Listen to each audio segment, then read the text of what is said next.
Just want to do a quick little message before we get into this interview. Thank you guys for being here for the premiere of this, and thank you to those who are watching it after the fact. You guys are absolutely amazing. Big shout out to Cardiac Kid 86 for setting this up. Go check his stuff out in the descriptions, links down below, all that good stuff. But big shout out to him for setting up this interview. Also, bigger thanks to all of you guys who are coming in and watching this content, supporting this content, subbing to the channel. You guys blow my mind every day with the great comments you leave and the love you share with music. So it's just absolutely amazing. Big shout out to Lil Wyte and his wife, who were very patient about setting this up and just took the time to hang out with us. And to get to interview a legend such as Lil Wyte is just it's an unbelievable honor. So hopefully you guys enjoyed as much as I did talking with him. And yeah, so here it is, guys, the interview with Lil Wyte. Hope you all enjoy. Thanks again to everybody for the love, man. Yeah, later, guys. Enjoy. This is the React Attack Podcast. Yo, what is going on, everybody? Welcome to this most exciting episode, I guess, right, Cardiac? We're just right. We're here. Yep. So we're here actually about to talk with a legend, somebody that I've been inspired by this individual for a long time. This actually is a person who brought my brother and I together. My brother turned me onto his music. So it's there's that, so it's cool, man. I don't even know what to say. I'm just super fucking excited. Cardiac, thank you so much for setting this up, man. And Cardiac, you want to give him a little brief description of like, you went to the show, you met up with Lil Wyte, and you were like, hey, man, what's up? So back in September, I met up with Justin, asked him about interview, said right now, took me backstage, and I was back there with him for a while, and I got talking with Wyte and asked him if he would be interested in interview, and he said yeah. So hell yeah, man. Yeah, and big shout out to who the fuck is Justin Tom, another legend, dude. Yes. Love that guy. And if you guys haven't caught that interview, make sure you check out that interview on the channel. It's up for you guys to check it out. But let's go ahead and introduce the man himself, guys. This is Lil Wyte.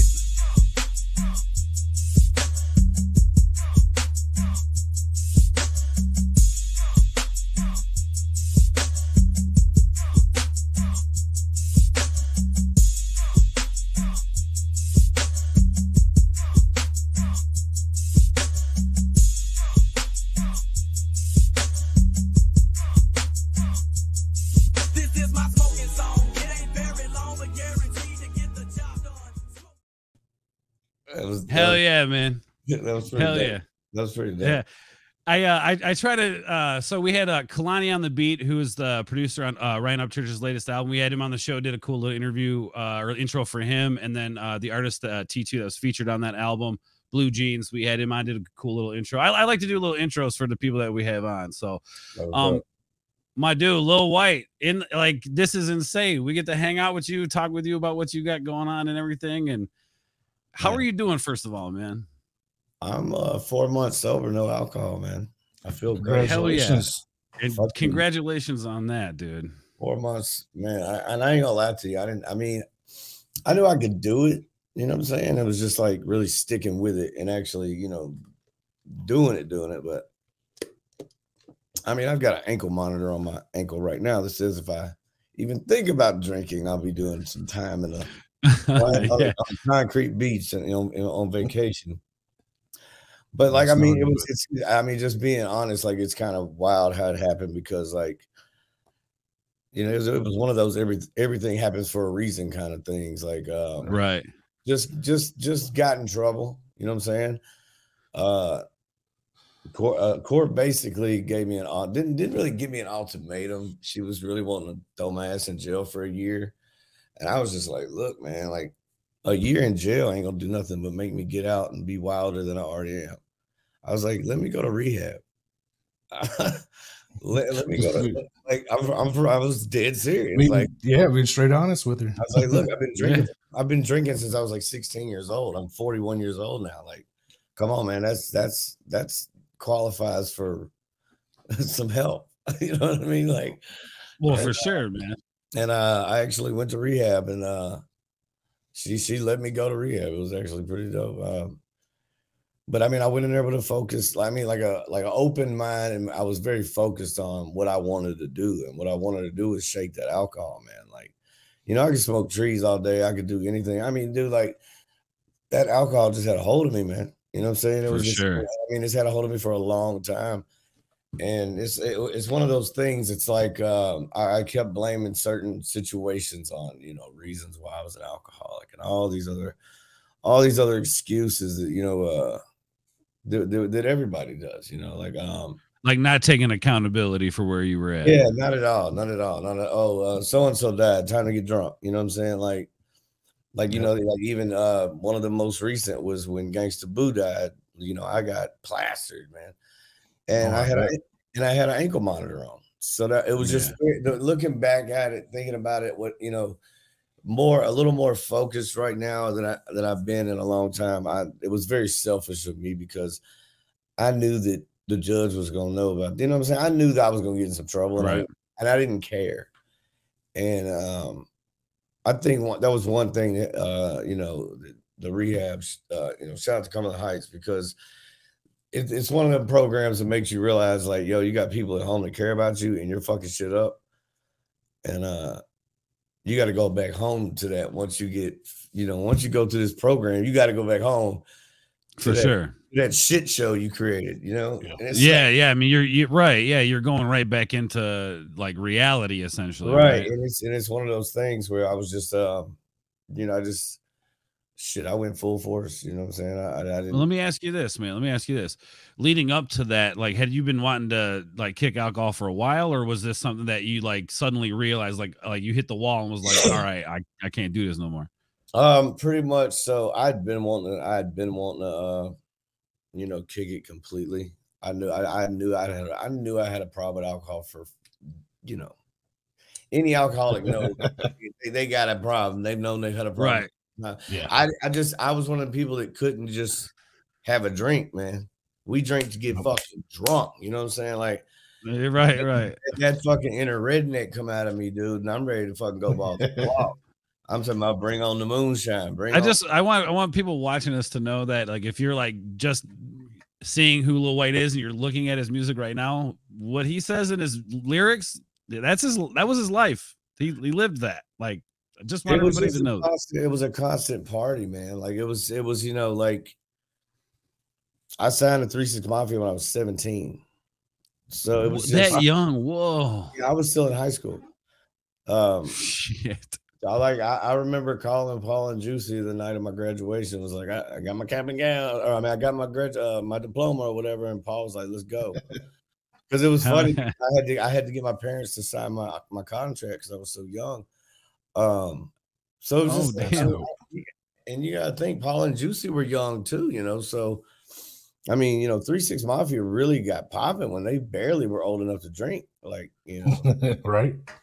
I think Tear the Club Up video came out, and I think all of them were like 18, 19, 20 years. I don't think any of them I don't think anybody but like maybe Project Pat was like over 21. And you know, you didn't I never realized that the age difference wasn't that big growing up, you know. But now that we're all like old as fuck, you know, like I was just texting Paul a minute ago, like me and Paul talk all the time, and to think he's only like so many years older than me, like back in the day, you know, it felt like he was, you know, it felt like they were like gods that have been here for fucking ages and shit. And I mean, I still, you know, I still fuck with Paul all the time when we're like out in public and shit. I'll be just sitting across the room or something. I'll be, you know, just doing my duty as a friend, watching his back. You know what I'm saying? Just if me and Nicole, my wife, are over there doing one thing, Paul's over there, I'm still keeping an eye on the boss man. You know, it's just it's still surreal. You know, like just growing up listening to 3-6, especially living in Memphis. You know, living in Memphis when 3-6 Mafia got its first start. You know, before it went nationwide or even fucking regional, for that matter. Right. You know, when 3-6 Mafia was only in Memphis and the surrounding areas, you know, that's when I was young, just getting into it. So to have watched, you know, 3-6 and just not only myself, to watch 3-6 Mafia's growth over the last, you know, 20, 30 years, you know. Man, that's crazy to think about it. It really is. You know, like they all started when they were 18, 19 years old. Gangsta Boo was like 14 or 15. She said in an interview she did, and like, you know, just thinking about that, like Gangsta Boo was in like 9th grade, yo. Like she was like Like Gangsta Boo, the Devil's Daughter was in 9th grade with all them hard ass raps. And you're like, what? She was saying that shit in 9th grade? Like, god damn. Like, so I don't know. I'm just, rest in peace to Boo, and Lord. Yes, rest in peace. Yeah, definitely. Like, we just everybody went their own paths, and and like I'm just glad to say I'm still around this motherfucker kicking. I'm like the healthiest person in my whole house, and it's funny. Like my wife quit drinking. She's only 2 weeks behind me, so she's like 3.5 months or so. Oh, good for her, man. Good for her. I mean, she's worked in rehab facilities. She's a nurse, and she's been around a lot of situations where she knew that she had to change with me when I got home, or it was never going to work. Not to relate, like, and it was one of those, like, it was getting to that, her or the bottles type situation. You know what I mean? Right. And it's like, all right, well, if it's you or the bottle, like you gotta quit drinking too, bitch. Like, you know what I'm saying? Right. I mean, and that just shows you the love right there. I need to call you bitch, baby. I'm sorry. She might have heard me. Well, and that just shows you right there that, like, that's the love right there. She's willing to go on that journey with you and be that rock for you, which that's congratulations to you, man. That's not everybody finds that's for sure. Yeah, dude, she's my unicorn, man. So I call her unicorn. I said, motherfuckers are impossible to catch. Dude, she is badass, man. She's between managing, DJing for you. She's badass. She DJ for me. That last little. How you gonna have 3 rappers there with no DJ? We was like, what the fuck? Nicole said, I got this. He's like, I got all y'all songs on my phone. I was like, this motherfucker's a jack of all trades right here. That's what's up, man. Yeah, hell yeah. No, that's cool, man. You got to have that thing that supports you and keeps you moving, man, for sure. Yeah. My kids have been real supportive. The fans, my family's been supportive, of course, but like the fans have really, surprised me. Them Jelly Roll shows, each night Paul would tell the crowd I was, 3.5 whatever months sober or whatever. And we're talking 23,000 fans going nuts. Like, it's one of those. Now, let me ask you this. Is it a weird place to be in where, like, okay, I'm sober and people are like screaming and shouting and respecting you in that way and celebrating that with a drink in their hand? It's not. It's like, it's funny you say it like that, because me and the wifey, I had a little gig in Vegas on my birthday this year. This was like October 5th. This was just like a couple weeks ago, or a week and a half ago, some shit. Like, ever since I got out of rehab, I've been on the move, dude. Like, it's been wild. That's good. But I had a buddy of mine, a comedian. Shout out to Kool-Aid, at Y2 Kool-Aid on Instagram. Comedian, and we met about, I'd say back in January we met, and he invited me over. He went on the radio here in Memphis and was just talking about wanting to meet Lil Wyte. He had 2 free tickets to his comedy show that was at the casinos close to Memphis, and a couple of buddies of mine heard it on their ride to work at like 8 o'clock in the morning, and I ended up going or whatever. Well, he ends up calling back, like, this was just a month ago, I guess. And he's like, hey, I'm doing a special for Hulu. Hulu's doing a special on me. Would you like to come? If I can get them to pay for your flights and your hotel and all your stay, would you and the wife like to come out and you introduce me to the crowd? And I'm like, fuck yeah, dude. When you want to? I was like, fuck yeah, hell yeah, I love it. I need that Hulu. I need that Hulu money. It'll just be pennies, baby. But I need that. Hey, man, yeah, hell yeah, that's awesome. I need that exposure, baby. But so where was it? Where the fuck was I going? I got stoned and forgot. That's okay. I'm getting there, buddy. I'm getting there. Anyway, no, that's what. So we ended up on my birthday in Vegas. I suck at gambling, and I'm recently sober, and all I was doing was just people watching, like just laughing at drunk folks. Like, it was, dude, and that's the best place to people watch, bro. Dude, I would jump on a penny slot, throw a $20 bill in that motherfucker, and just laugh. And it's funny because I'm like, Nicole, she'd be across the way from me a little bit. I'd say, hey. That used to be us right there. Look at those. Look at those. Look at those guys. Those us.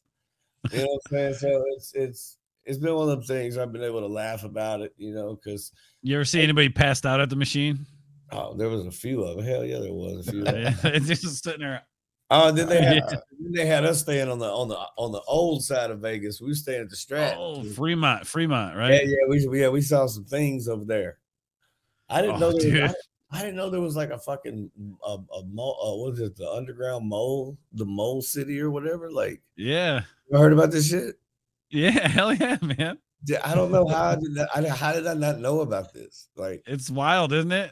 it's like a whole fucking like community down there. Like, it's inside. Yeah. Man, So I was out smoking a cigarette standing outside the goddamn casino, and I swear y'all, there was just a field across the street. There's nobody walking in this field. I take a drag, I blink, and there's somebody in the middle of the field. I'm like, they could have only came from one place, man. There's a hole over there or something. And my wife thought I was tripping. I was like, look, man, I'm sober as shit. Y'all can't blame that shit on me. Right. I'm like, I can't come in the house and say something crazy and y'all be like, oh, you were fucked up. No, fuck you. Not today. If I say I seen some shit, I seen that shit. Right. Oh, we saw the goddamn Starlink fucking satellite. The satellites. Yeah, hell yeah. Those are dope. Me and a couple of the homies in rehab saw while we were in rehab. Oh, cool. And in rehab, you know, they tell you about trying to connect with your higher power and shit. We thought we was getting invaded, man. There was a couple of people in there like a little spooked because we weren't allowed our phones. I didn't know nothing about that. Right. Goddamn Starlink. And I ain't gonna lie, the shit was trippy. You just saw some shit in the sky, man. No, I mean it was like 80 lights in a perfect row, and they just fucking disappeared. Oh man, centipede. It's called the Starlink train, satellite train. Yep. And dude, that shit, I had to, man. I was like, yeah, okay, I'm not crazy, cool. I was ready. I was ready. I swear to God, I was ready. You're like, let's go, man. I was so ready, man. I only had like 3 days left in fucking in rehab. I'm like, come get me. Just like, let me pick my wife up real quick. Get me the fuck out of here. Go.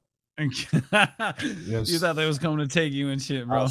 I would jump on I'd get on for sure. Hell yeah. Hell yeah. If something came from the cosmos just to pick me up, that's some chosen one shit. I'm getting on. And then he comes back with like this banger ass album, man, right? Man, dude, I'm not gonna lie to you, man. It's funny you said that because like right before y'all I was just sitting here in my studio just listening to music, like not even really my music, just music, period. Right. And I'm finna fuck these folks up with this next album, man. Yes, dude. I can't wait. I mean, the Just in Time album, I just sat here and listened to the whole album front to back.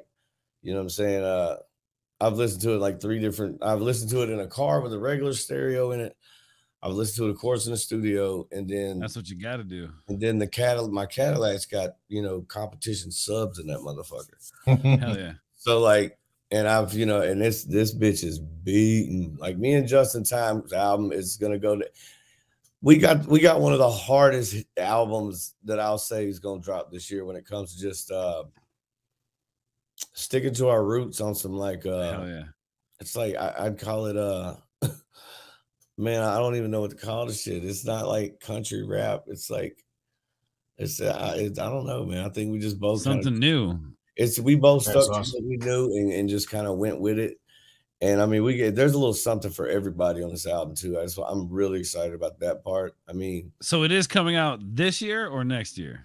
Oh no, it's November 17th. We got the release date. Oh, no, okay. Well, because when we were talking with him, he was like, "It's coming out November, never." Or whatever. But when was this though? When was it? September. Like, I don't know. Last September. Month. Yeah, it was September. Oh yeah. Last month. No, we didn't know nothing. We were just all. We didn't. Neither one of us like. I did a couple of interviews where I was like, "Oh, it's coming out." What did I say? February 31st or whatever. Yeah. Yeah. February or something like that. February 31st. It'll be out. Yeah. There you go. No, it'll be no, we're dropping it. We should have the pre-order link up like in the next couple of days. The No, the album drops November 17th. I've sat back and just analyzed my verses, his verses, the album as a whole, and just just the production, like the features. I've sat back and just growing up and I don't, a lot of people don't know this, but I can produce my ass off. That's what I'm about to get involved with 100% with, because that's the money. And not only that, like, I mean, like most of my last album, which it was, I ain't put out an album in almost 5 years. It's Right. shit, it's been longer than 5 years, I think. What was the last one? No filter or something? No. It was the one, it was a self-titled one where I'm sitting on the Rolls Royce. Okay. But man, it's just a new Wyte, man. It's the whole album's pretty fun. I can't wait. We got a couple of little gangster ass tracks on there because we got some dope ass features. Hell yeah. The features are gonna fuck everybody up. It's kind of like I'm stoked for that. I kind of brought my arsenal and he brought his, and a couple of one or two people on the album were like both of our buddies, you know what I'm saying? But it's a damn good album. I'm really happy. And the thing that I wanted, the production on it is just insane. And this is the one thing I love about you guys down there in that area, the Tennessee boys, you in Memphis, like the community. And I was kind of talking about this before we started the interview, where like just this explosion of like Southern rappers and the popularity of like country rap and how like kind of there's like this fresh wind in rap with this independent movement, right? Yeah. It like, tell me about like the difference between like back then when you were first getting started and seeing the rise of 3-6 and all of that compared to like how it is now. It's funny because like me and Paul were me and Paul were talking on the tour, and no, it was me and Juicy. We were standing on the side of the stage, and Jelly Roll sitting there killing it. Dallas, Texas, 23,000 people, and Juicy looks over at me and he goes, Just the Good Old Boys was the first rap song with country in it. He was what was I saying earlier, Cardiac? What did I say earlier? I said I think Lil Wyte was like one of the first guys to really kind of push that, because he's got some country licks in his songs. Just the Good Old Boys was the very, very, very. Did my fucking research. I know for a fact. It was the very first rap song with a country sample in it, and that song's banging, dude. Twang to it. So he goes, because, and then not only that, me, going to fuck with Jelly when he first got out of prison. Jelly talks about that in the, at the 4 shows we did, and just hearing that crowd, just give me so many flowers at once. It was just, DJ Paul tells the crowd I'm sober, talking 22,000 people, 23,000 people going ape shit over, like you said, over me being sober, but they got a cup in their hand. But you know what I'm saying? Is at the same time, I guarantee half of that fucking crowd went home and was like, fuck, man. Lil Wyte was sober last night. I gotta get my life together. No, but seriously, if Lil Wyte just rocked the fuck out of a goddamn stadium sober, I need to get my life together. Well, dude, which is great, because I think that, like, especially it seems like you're kind of diving head first into it, like with I think you guys have some kind of event coming up. I think you and Justin, you have a little tour coming up, right? Yeah. We got a few dates for it, but we're constantly, that little first flyer we put out, so I think we've already added like 7 more dates. Oh, nice. So I think we're just gonna wait and just put a new flyer out. But this little, we're gonna do a tour. This will be my first tour sober. And with his wild ass, it's like, I told you straight up. He's wild, man. Dude, I bet it's fucking hard not to drink. Hey, man, I ain't gonna lie, man. The man can party.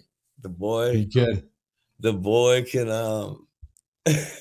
He is the party. The boy can party. Boy, I thought I was a motherfucker with myself. God damn, son. But it's gonna be fun because, like, Somebody just knocked on my goddamn window. I'm like, man, Shit. I live in the suburbs, man. Shouldn't nobody be knocking on my windows. Fuck Oh, that. that's No. yeah. Hell no. Hell no. Probably a goose or some shit. Yeah, I went from crackheads knocking on my window to geese. What the fuck? Hey, man, step up. Oh shit, yeah, I love it. I ain't ashamed. I ain't ashamed to live in a very nice part of the city. I go back there all the time. Just I feed the ducks and shit. Goddamn leftover tortillas and shit. They're living high. They're living good, man. I've been wanting to learn how to speak to them in Spanish. There you go. I've been kind of thinking about doing that same shit, man. Like I need to educate myself on something. But no, so like with the scene back then to what it is now, like the scene back then to what it is now is insane. Insane. Like I made a joke. I think it was just like a feature I did for somebody. I don't remember what song it was. It was a while ago. It was probably like 3 or 4 years ago. And hell yeah. I cracked in one of the bars I said, God, I said something like back in the day, it wasn't nothing but a few of us crackers. I said, now you got so many, now you got white rappers fighting white rappers. Like pretty much like it's so many white rappers, they're feuding and shit now. And, yeah. You know what I'm saying? Like I can't remember how I said the bar, but like, but it's funny. Like I think to me, it's just funny. Like, cause in the beginning it was just a few of us, you know, and now it's like you got motherfuckers out here fucking scrapping and shit. Like, but like at the same time though, like, you know, the motherfuckers that are on this album and the wild ones that are out there, dude, they're riding with us. They're riding with me, goddamn it. You know what I'm saying? Like, hell yeah. It's funny because like I explained it like when Juice was talking, he was like, dude, you know, you bringing Jelly, you know, in and, you know, helping the beginning of his career, you know, kickstarted a lot of stuff for him. He was like, especially introducing him to us and shit, you know, us helping out when we could. And he was like, did you ever think it was going to be this big? I looked Juicy dead in his motherfucking face and was like, yeah, I knew Jelly Roll was this big. I've been knowing it. Been knowing it for years. Been knowing it forever. And, you know, the being sober and able to, I guess, perform on such a professional level versus, you know, fucking pre-gaming in the goddamn dressing rooms like normal. And, you know, like, and see, like when I say like normal, it's just what the rock star lifestyles, you know, put into our heads, you know, and like, I mean, any shit, you could go in there and fucking do yoga if that's what you want to do before the show. You know what I'm saying? Like, my wife did yoga. Like, you know what I'm saying? It's just it's one of those, like you say, oh, the normal shit backstage. And technically it don't. It's not what you think it is 9 times out of 10. But there was always a lot of alcohol. You know what I'm saying? It was right. So like going backstage and, you know, going to these big ass, I mean, I'm talking about sold out big boy Jelly Roll shows, you know, like giving me flowers all day long type shit. Like, hell yeah. You deserve all of them too. I agree 100%. But it's so humbling, man, because like, it's funny when I was in rehab, the dude, one of the counselors, he was like, dude, he was like, when you get out of here, he was like, you're going to have a whole new energy surrounding you. He was like, because he was one of the counselors in there that I got pretty cool with, you know, he was super cool. And he was like, dude, I've been a fan for so long, man. Seeing you go out of here like this, he was like, I can't wait to see what you do next. You know, and what's so funny is there's a couple of songs on this album where you can tell that I was kind of like tired of the party. So like a couple of the lyrics are just very, I didn't even notice it until like recently. Okay. A couple of the lyrics were almost like a cry for help, I guess. Like, that's kind of crazy how you go back and look at that and think to yourself like, damn, like I not only did I write those lyrics, but I'm connecting to it in a different way than I originally intended for it to be. Right. And like, you know, when I write, I don't write for myself. I write to, you know, to get it out, but I mean, it's never for me, but it is my own kind of therapy too. You know, I'll quote Jelly on that. You know, this shit is therapeutic. But like usually I don't catch lyrics like that fucked me up. Like, damn it. And you know, I wrote that the whole album, we were fucking getting plastered. You know what I'm saying? Like me and Justin, Yeah, right. me and Justin were going hard in the motherfucking paint. You know what I mean? Like, I believe it. And the thing is like, you know, he even had to tap out a couple of nights. You know, he's like, I can't hang with you, White. You know, gee, you're a little older than me. And you know, but there was a few nights I tapped out, and it was just like once all this shit was over, and I go to this, you know, it was almost like recording this album, and this whole situation with Justin has been just wild. Even Paul pointed it out. He said that goddamn side by sides you bought saved your life, and I was like, what do you mean? He goes, well, you know, you got in some shit on your side by side while you was drinking, fighting a DUI. And you told the judge you wanted rehab, and now you're sober. He was like, that side by side might have saved your life. I said, what's so crazy is the motherfucker that made me want a side by side's name was Just in Time. Like, shit. like, you know what I'm saying? Like, that's some deep shit. Like, I sat there on that one for a good 15 minutes. I was talking to people and everything, but the back of my brain, I was just like, whoa. Like, you know, like, mind blown. How did you and Just in Time get introduced to each other? It's funny, like he reached out on Instagram and was just like, yo, man, I talked to a bunch of my buddies and shit. And a lot of people, when we're out here at the Redneck Rave, all I hear on these four-wheelers and side-by-sides and shit is your music. He's like, I hear so much, he's like, I hear so much Lil Wyte riding around on these side-by-sides and shit. So he wanted to book me for the Redneck Rave. So next thing you know, like I think 2 weeks later, he just pretty much, I had a show in Indianapolis. That's what it was. And okay. He pretty much just drove his truck up to the motherfucking venue. I was standing outside. He gets out, walks straight up. We handshaked on the motherfucking, no contract, just handshook, took his, you know, old school handshake. Yes. Hell yeah. And shit, he gave me a deposit on the show. It was just like, I'll see you in 3 weeks. And dude, when I got to the Redneck Rave, you know, it was another one of the moments where it was just like, yo, man, this is like country rap. Like, dude, who are you? What part did you play? What part did you play in this? You know, and I seriously, that's when me and Justin got to talking one night. There may or may not have been mushrooms involved. They had us on a deep. Hell yeah, hell yeah, my dude. I want to go hang out. Like, I want to hang out, man. But dude, but me and Justin we got on a very enlightened conversation. Hell yeah, God, I want to. Why couldn't I have been there for that? And I was just like, dude, we need to do an album, man. I was like, man, the way that I guess you would say the off-road mudding community, they fucking, dude, it's good old boys. They're hard working, good old boys that get off work on the weekends and take their four-wheelers out and they ride and they fucking, that's their toys. Yep. You got some motherfuckers that have Harleys. You got some folks that buy boats, but you got other motherfuckers that buy these badass fucking ATVs and fucking put thousands of dollars in the sound and shit. And they're out there in the woods at 2 o'clock in the morning jamming out. You know what I'm saying? Like, and but like that whole, you know, going to the Redneck Rave, like I saw how fucking dope it was, and that Justin gave me the keys to his for the whole day. He was like, "Here, man, it's yours. Just you tear it up, you buy it." I was like, "Fuck, all right."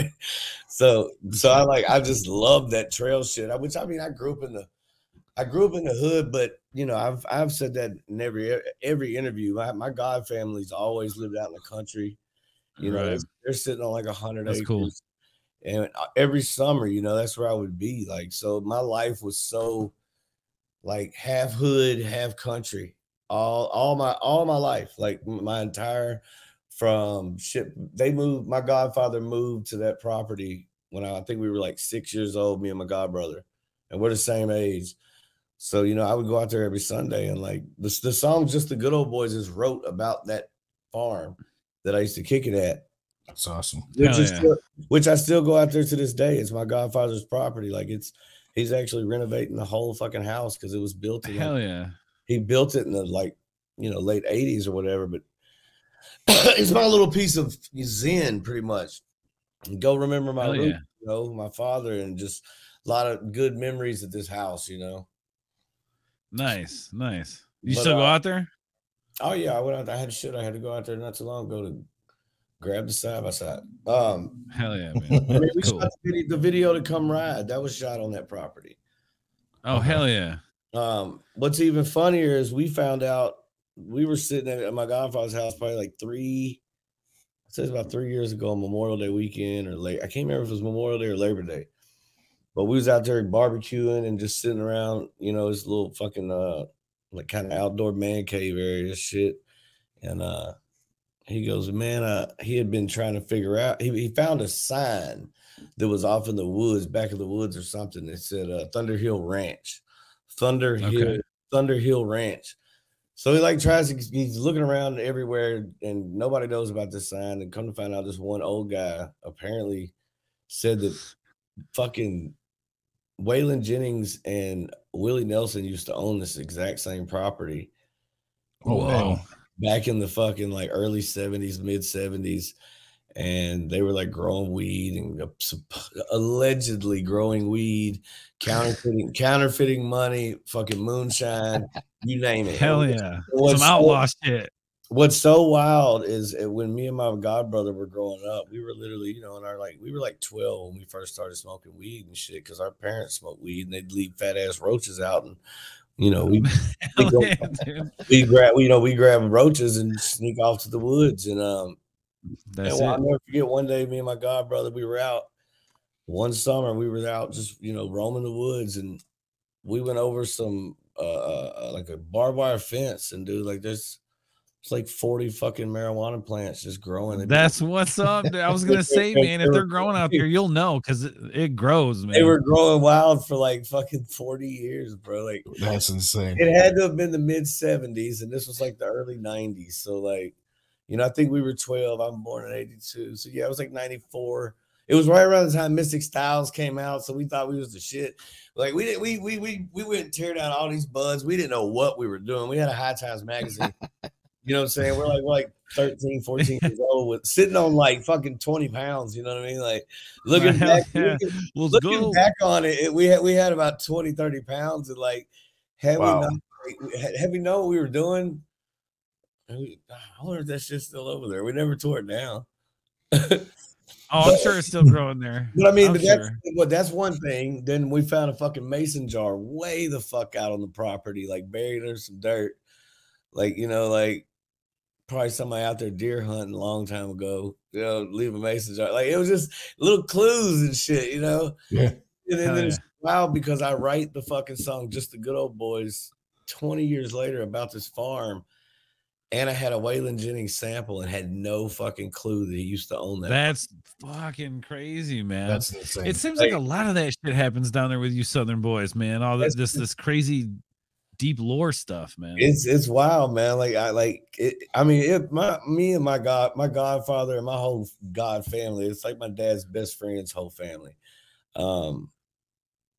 We're some smart people, man. They might, you know, we all might be some. I'm a city boy with some redneck ties. They might be some country boys, but there's some smart motherfuckers. And that shit, but that shit blew everybody's mind. When we put all the dots together, it was like, damn, that's wild. That is.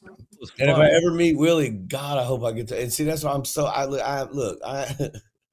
People, there's haters online all the time. Oh, Jelly's doing good and you doing shit. And look, first off, man, when I take my hiatus, this is because I'm comfortable. I can get comfortable, right? And that's where I fuck up. Like I don't fuck up like money wise. Like I can get comfortable because I'm straight money wise. I don't. Right. I've went so long. I know how much work needs to be put in to take care of everything. Like if that makes sense. Right. Like yes. I know the dollar amount and the time amount that it takes to keep me and my family happy. So if I could do that to a minimum and, you know, enjoy life on the other side, I try to lever enjoying the fruits of your labor, man. That's what it is. I try to lever that shit out. I try to balance it out. But yeah, man. That's just wild, man. But no, that's the thing with the success is I think people don't understand is like Jelly's there because you're there. You see what I'm saying? Like he's where he's at because you're where you're at, right? Yeah. And it's why would we even compare the two? I mean, success doesn't matter, man. Jelly's your friend. Yeah, That's your boy. That's the big one. That's the big one. People. That's like real quick. It's like if Cardiac's channel blows up, am I gonna be Yeah. mad at him? No, I'm gonna say hell yeah, go on and fucking get it, bro. Right. And then it's like and they're the idiot haters, and they're usually young, but they'll say stupid shit like, "Oh, you're just mad because Jelly Roll's shining." Motherfucker, that was my whole plan. Exactly. You even Why said would like you what be you said mad? earlier. Yeah, I what mean, the fuck did he say earlier? He's like, I know Jelly's gonna be big when he, one day. I knew that shit since day one. I've preached it, and the thing is Jelly. What I love about my brother is no matter what he's going through right now, no matter how much fame he's going through, we're brothers. We don't ask each other for shit. We do shit for each other all the time, meant for ourselves, but we don't ask each other for shit. So for him to have taken time out, like in them shows and really, express his gratitude for what he knows that I've done, that shit we're talking about, like It means a lot. I've never been one to toot my own horn, but going out there sober, they even, like I was saying, going back to that, like they say the better you take care of your body, the better things will come towards you, and you'll manifest that shit. I've always been a believer of The Secret, the shit manifestation. I'm on that journey right now, brother. Like 100%. Like I am on that journey of the believing that this shit is possible, not even believing, knowing it's possible. Knowing it's possible, yeah. And that there is nothing that will stand in my way to getting to that success, right? So I already know I'm going to be successful. I can say that because I'm not going to stop until it might be cold. Right. You know, and you go back to the next city, it might be hot as hell. Then you go to another city and it's chilly. The next one's raining. And by the end of that tour, you will be sick for sure. People don't understand. No doubt, man. All over the place. It's like that. I hear up in northern Illinois. It's like that. It was like 60 today. It might snow tomorrow. It might be 85. You don't know. Putting off. Wasn't that like that earlier this year in Memphis? It was nice and hot. You had a show like in Michigan, and it was completely sober. A blizzard. Lightning forever. No, it wasn't Michigan. It was, finally got the right people. Shit, I don't know. The wife used to all this shit. I'm trying to think my of moonshine. And let me say my brother's moonshine. But yeah, that's how it's been everywhere, dude. Like, and have it on the shelves. And whether it's people like it's not global warming, man. It's called HARPA or whatever the fuck they're called. I'm fixing to start a fucking moonshine. Oh yeah, dude. You ain't lying, bro. Global warming, man. These folks are doing what they want. Just because it's cold as shit right now in Memphis, Tennessee. I'm actually and last year it was hot as a motherfucker. You know what I'm saying? Like around this time of year. You ain't lying, bro. Like we can probably sit and talk about that shit for hours, dude. But all right, we're not gonna go there. That man got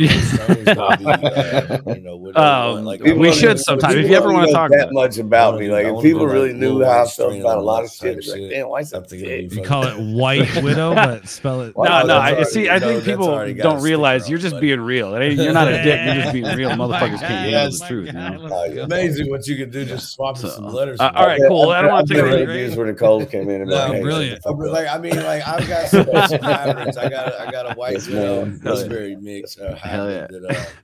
All right, cool. Like, I don't want to keep take too much of your time. Right. We'll still go like an hour or so. I'm gonna do 45 minutes of just kind of diving in, and then like the last 15 minutes, I'm gonna do for like my members on my channel, kind of like a little more in depth sort of thing. Talk about the career, talk about a few other things, and then talk about obviously I know you and Justin Time got some shit coming up, so we talk a little bit about that. And we did an interview with him.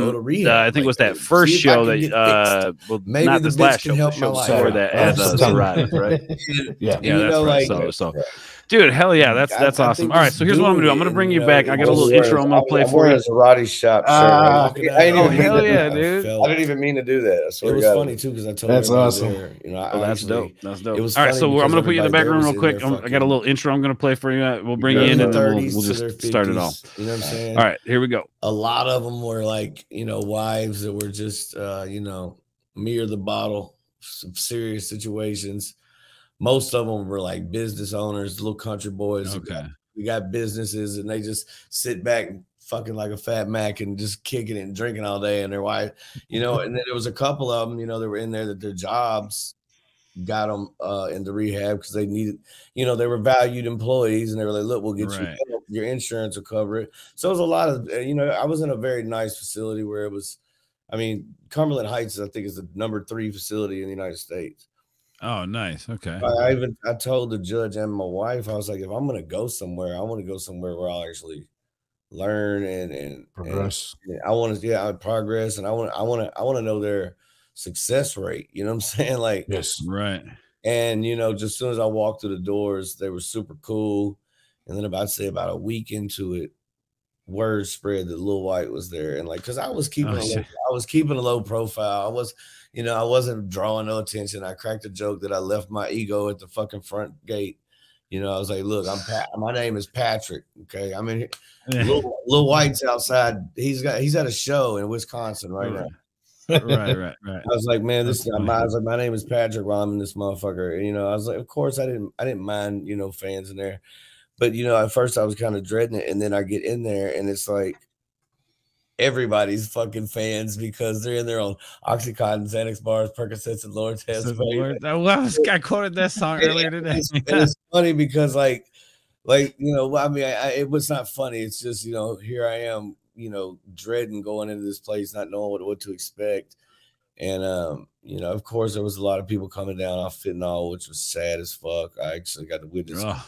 I got to witness a couple of people like get better and, you know, gain some weight back. And it was very eye opening of, you know, how bad this shit really is. Right. So, but I think, you know, just, I don't know, man, just having that new start, it's just been different for me, and it's been good. Yeah, that's awesome. It's been hell yeah, man. No, dude, I'm happy to see it, man. And to see you come out here, and you can tell, I think, with your presence online and how you seem to carry yourself, you have this new sense of drive, this new passion. Now, do you feel more connected with what you're trying to achieve, what you're trying to, you know, get back, or the position you're trying to get yourself in? Do you feel more connected to the grind, or like, give me a little bit on that one?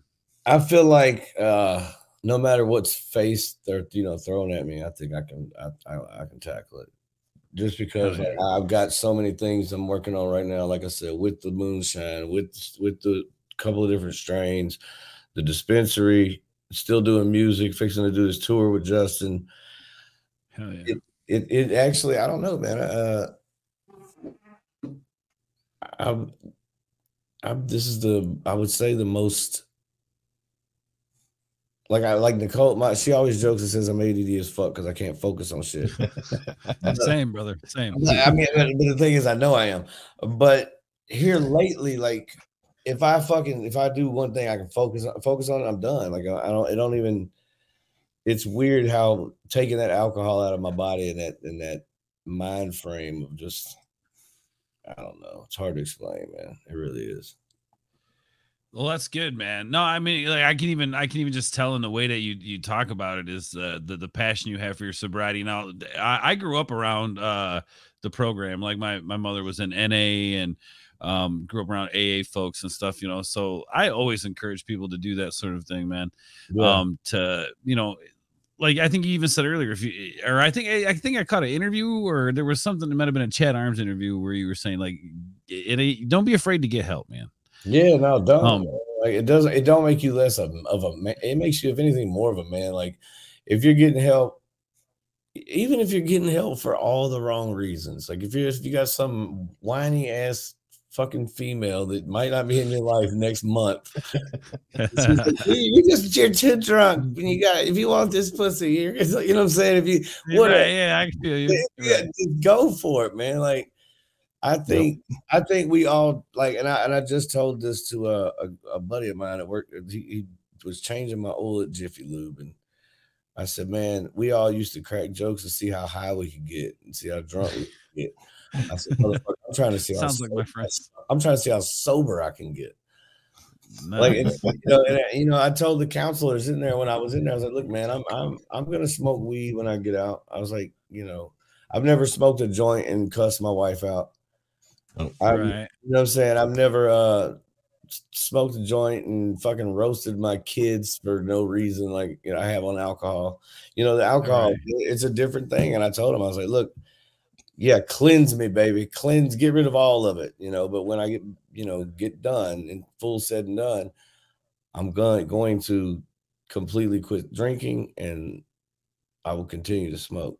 But that was something. Say we all have demons we deal with, and you know, smoking weed ain't one of them. You got another demon. No, dude, smoking weed is that. No, hell. And then like, dude, no, God, no, man. And the bad thing is, it's. Cheers to that. I hope they fucking legalize this shit soon.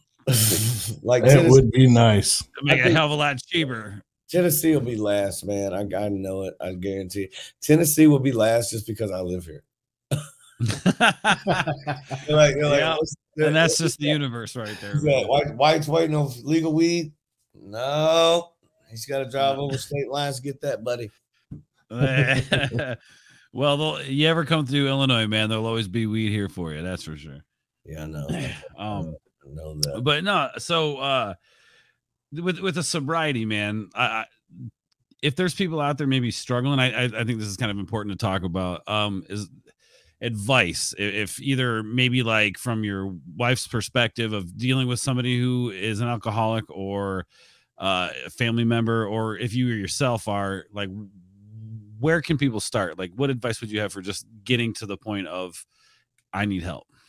I mean, of course, as cliche as the shit sounds, like the first part really truly actually is admitting you need help. Like, and once I, you know, that's another something I learned in rehab is when, you know, when you're at an AA meeting and you like, hi, my name's Patrick, alcoholic. You know what I mean? You remind yourself every time you sit down in them chairs that you're an alcoholic. You know, you have to remind yourself constantly, like, dude, you can't just have one drink. You like to party. You're an alcoholic, bro. Like, so it's kind of that accountability we were talking about. Yeah, that accountability. You know, that first step sucks because so many people are like, oh, well, you know, I drink for my work, or, you know, we like to celebrate or whatever, and I mean, there, you know, casual drinking, there's nothing wrong with it. It's not, man. But it's that overdoing anything. If you're on pills, if you're on if you're doing coke, like even Gangsta Boo, shit, she didn't even do too much coke. She did some bad coke. People are dying left and right, and we gotta wake the fuck up. Like we are my age, I'd say the 40 to 30, I'd say 35 to 45 generation. You know, we need to step the fuck up. We need to be, these kids don't have OGs, man, like we grew up with. A lot of us grew up with OGs that told us right from wrong and what's up. And, you know, looking at it from a sober point, you know, getting help wasn't as hard as I thought it was. It was the admitting it part that was the hard part. And then once you get into it, like there's gonna be some fucked up shit if especially if they go through a treatment center. You know, they're gonna make you dig deep into your closet of demons and dig them bitches out, and, you know, approach them and attack them and you know, put them in the past. You know, that's what a lot of alcoholics and drug addicts, you know, one of the biggest problems is, you know, keeping shit bottled up, blaming themselves for a lot of things. Like, you know, for years I blamed myself for my mom's head trauma and, you know, my father's death. Just I blamed myself for that stress that was put on my father. And that shit alone, you know, will make you drink. Like just having that in the back of your brain, having that in the back of your brain and all the time, it's just like, oh, let me take another sip, numb that little bullshit. It ain't numbing nothing, man. Like, I'm not gonna lie, like the sober life has been the coolest shit ever. Just better shit's been coming my way. I think the better I'm taking care of myself and the better I'm I guess you would say conducting myself. Well, I think it kind of goes hand in hand with the manifest thing that you mentioned earlier. It does. But it's like, I think like even I was just speaking to somebody today about my judge, you know, with all my DUI situation and shit. And it was like, I think she's my age. She graduated with my baby same year my baby mama did. and same school. And so she knows the whole Lil Wyte saga. You know what I'm saying? Like, right. This judge, Miss Fitzgerald, if you watch this, I love you. I appreciate you for making me go to rehab or allowing me to go to rehab. We do too. We do too. But I mean, I think she had it out for me in the beginning because she was just like, oh, it's Lil Wyte. Let's just lock him away. Who will miss him? You know what I'm saying? Like, damn. Right. Like, why is it gotta be like that? But like even my last court date that I went to, you know, I went in there and I walked in, you know, 3 months sober, and of course I brought my little chip with my ass. I looked at her, I smiled big as a motherfucker, like, hey, Miss Fitzgerald, thank you again. And she was like, keep up the good work, Mr. Lanshaw. I was like, and it's just like, you know, it's really not that hard. I was worried tour was going to be bad with everybody drinking. It wasn't. You know what I'm saying? If anything, all it makes me do is like leave the party early and go get in bed and be the first one up the next morning. Get breakfast. like that's it. That's how you do it, baby. Show them the bird gets the worm. I've literally realized, like, dude, the last shit. I've been home 4 months. I've had probably 10 shows since I've been home. Each show, me and the wife are up at like 7 o'clock in the morning, fucking going to get breakfast somewhere, brunch or something. And I'm like, and we're like back in Memphis, but like by like 2. And I'm like, wow, we weren't hung over until the lady clack, clack, clack, clack, clack. You stay or go, clack, clack, clack, clack, clack, clack. You stay or go. We ain't waiting on that lady. We're up in the fucking goddamn. They open the doors and shit. It's cool though. It's just hell yeah. I got bored and caught myself cutting the whole fucking front and backyard, and like, I'm talking about edging and everything, man. And like, damn, 6 months ago, I would have called my homeboy like, "Hey man, come take care of me." You know, I looked out there. If it was like 68 degrees outside, my wife was gone. I was like, I'm finna do some fucking yard work. Hell yeah, dude. That's some. I'm so fucking sober. Oh, and I started taking. She got me. That's what it was. It was like the first 2 weeks of a testosterone shot too. I said, man, you got me out here doing fucking yard work, lumberjack shit. I'm out here chopping. Some man shit. I was like, man, look, I can't get sober and just go fucking full lumberjack. Just can't do that. Well, I think once the party ends, life catches up to you, and you're like, wait, like I think the party just begun, bro. I think man. I think the party. That's a good way to look at it. I really do, man. And I think these are gonna be them parties that you remember. You don't fucking black out and don't remember. Like that was my biggest thing. I told the guys that I shared a cabin with the day I left or whatever, my 30 days was up, because you do a speech or whatever. And I told him, I was like, dude, I've done 40 city tours. I've done 3-month-long tours with 3 6 Mafia back in the day. I did the whole Stay Fly tour, which was like 72 days. I was like, and I don't remember shit. No. I was like, but these 30 days in this fucking rehab, I will never fucking forget them. You know what I'm saying? Like, never. Hell yeah. And I it's like, even in there, I was just like, God damn, what am I gonna do about rap music? And she's like, my counselor was like, you're a good rapper no matter what you rap about. She's like, you're overthinking it. I was just like, yeah, you're right. And then it's funny because Nicole picked me up from rehab that day in Nashville, and we were headed back to Memphis, and she played a halfway finished version of one of the songs that's on the Just in Time album. It's got a very special feature. I can't mention the names. I don't think Justin's I don't think I can share that yet. That's all right. That's right. It had a big feature on it, and it was his verse. And she was like, you still got to write to this beat. And I literally like just cut his shit off, went to the beat that was the original beat in my email, and wrote the verse in like 11 minutes. like riding down the interstate. And she was just like, what the fuck was that all about? I was like, I'm on fire, man. I'm firing on all cylinders.